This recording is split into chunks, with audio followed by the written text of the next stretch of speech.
Hello. Hey there.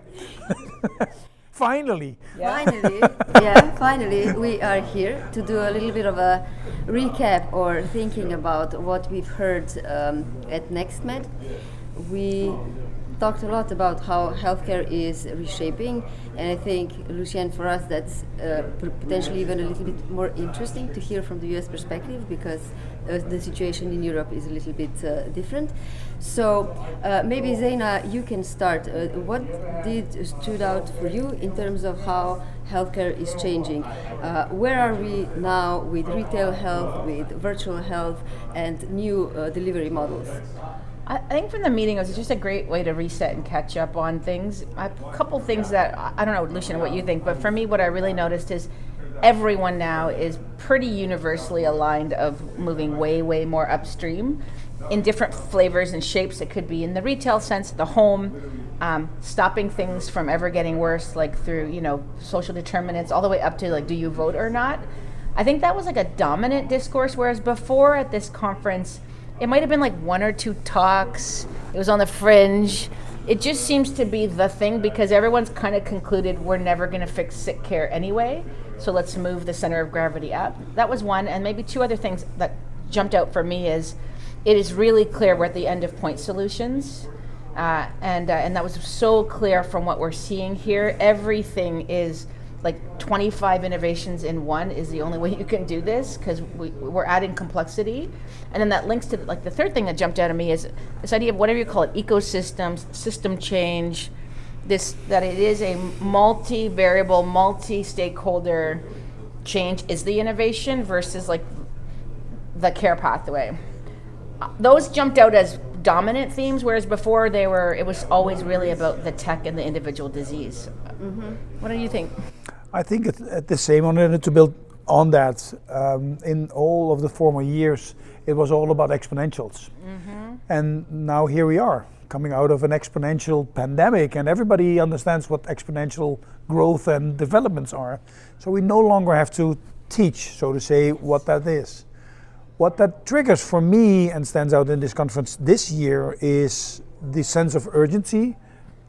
Former years, everybody was talking about urgency into it, but now everybody feels it and everybody lives it. Second thing that starts to evolve is sustainability. Sustainability in terms of being able to have accessible and affordable healthcare, but also the green side of it. And one of the things that I'm still missing out, that I hoped that was present here as well, is what I like to call the climate case for digital health. Yeah. Because in the Netherlands, we've calculated together with the University of Maastricht and Radboud and Deloitte and the Ministry of Health that during the pandemic we saved as much as 3 million tons of carbon dioxide due to the fact that we wouldn't bring people into our facilities. And that part of healthcare transformation towards digital obviously also has a component in terms of use of energy for cloud systems and what have you, but also they are changing into it. We got green cloud operations already up and running, at least in the Netherlands and some other places. So for me, that combination signals to me that probably in 4 or 5 years from now, we will take that for granted.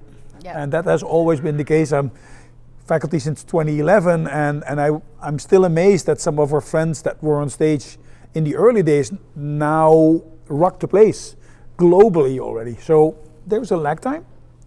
Always is. This is the forefront of the development discussion. This is where they want to brag about it already. So it's coming out of their own kind of bubblish kind of thing.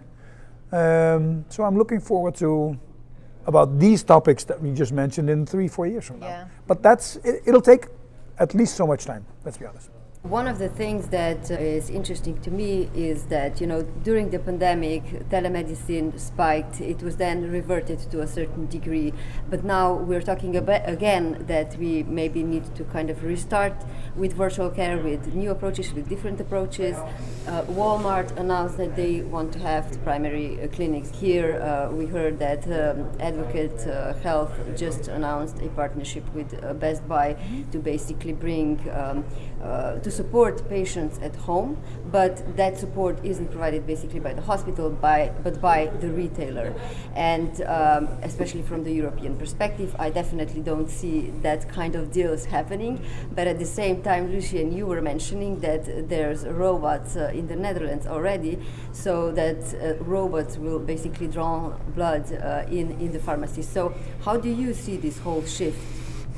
Like, what's actually just ideas, and what do you see that is being implemented and works without negative side effects? So the US is different from Europe. US healthcare is a business model. In Europe, it's a Public good. it's public. Well, that's for it, but also a delivery model kind of thing. We got this pot of money, and we need to distribute that. That's a different approach. So to your point of retail, that is crucial for that. We don't have retail clinics in Europe yet, as we see over here. Some of those in the UK, for instance. But what you now see is the interest also from retail in what is the role that we can play in health and healthcare. And this blood drawing robot is great. I praise the guys and girls that made it, but to me it's still a gizmo yet.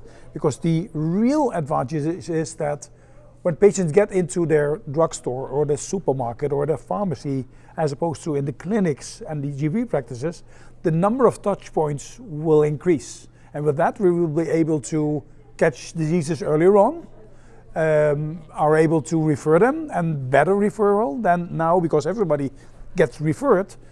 So I think this is early days, and also for this, it probably will take a generation. But that's also why I now run a program which is called Healthcare Meets Retail in the Netherlands. 35 big partners chimed into it, and as a matter of fact, on May 12th, we will open up the first exploration center in the Netherlands with those 35 partners to just explore what are the opportunities, because we don't know. So it's not an innovation center, it's not a experience center or whatever. It's more like, let's jump into this together and write the book together in it. Just maybe I'll start where your question started, because you said the word telemedicine and you said the word virtual care. I sat through every single session here. Not once did the word telemedicine come up. We are beyond that, right? So I think virtual care is a completely different thing from telemedicine.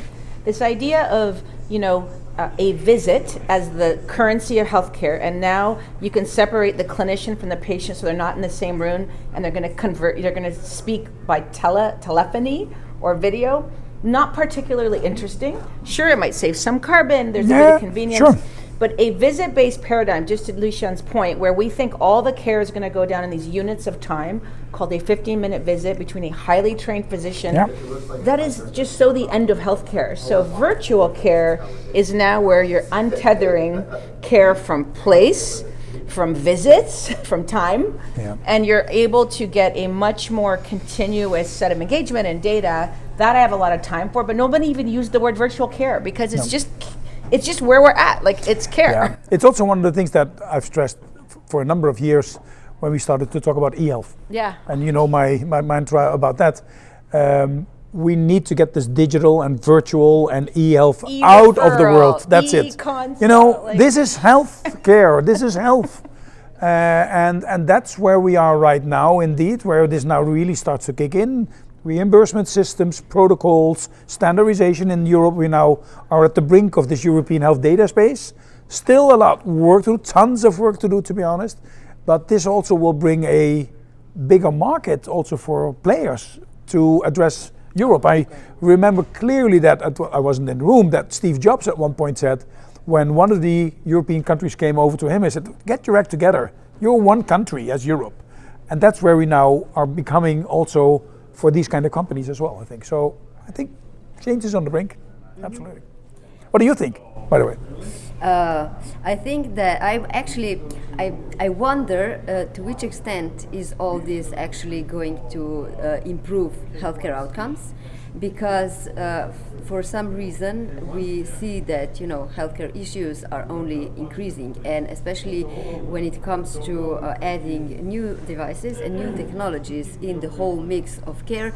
Obviously you run into new problems. You've got like the demand for new interoperability. There was a recent study done by the New England Journal of Medicine where basically clinicians said, or voiced concern that with retail health you would just fragment care even further, so you lose that longitudinal picture about what's happening with the patient. So to a degree, I also think that healthcare is shifting more into putting more responsibility to patients and giving more access to patients, because at the end of the day, that's what you really want as a patient, and that's something that you also often have a problem with in Europe, where once you get into the system, it's great, but like getting in there can take months or years. So we say that we have public systems, but oftentimes if people can afford it, they're just going to go private, so they get their initial diagnosis to be able to then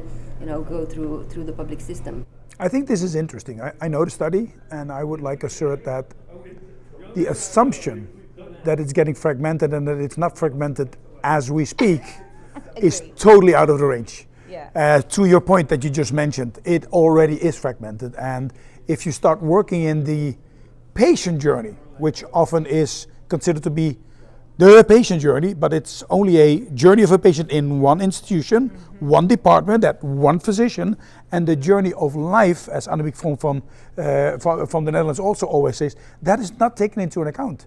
And that's where we think it's fragmented, and that retail is going to add a layer to that. I actually think it's quite the opposite in due time, because there's tons of work that we have to do prior to that. I also think, just to add to my earlier point, I think this idea of we're going to add all these new technologies, I don't see that, right? Like we have platform technologies we're already using. I think I open it 600 times a day.